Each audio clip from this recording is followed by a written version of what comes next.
Katonda kyava agamba nti osangamu ekitiibwa kitaawo ako kakugweremu n'ennyoko oba bayawukana nga kitaawo abeera Mbale nga nnyoko abeera Mbalala banoonye bombi si kubagatta toli pasita banoonye bombi kubanga bakuzaala bombi osangamu ekitiibwa kitaawo n'ennyoko kitaawo asobola okubanga teyakuweerera naye ne bana abaakuweerera tebandifunye kye baweerera singa kitaawo teyakuzaala mu nnyoko maama we asobola okubanga teyakuleera teyakubeererawo naye enerudde lwa kitaawo gy'oli abakulabiridde abakoze byonna tebandibadde nga bakikola ekyo singa omukazi oli teyakwetikka emyezi 9 mu lubuto lwe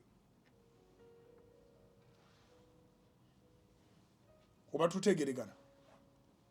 So bwe neewola ekigambo kya Honorable Luzzi kiyamba ggwe either way.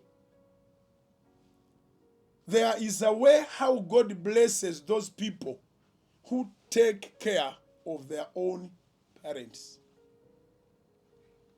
Ne bw'olabiriramu abakadde 1,000 abakadde ababo n'obayigino balinga osigala tolina mukisa gw'ofunye olw'okulabirira abakadde bali.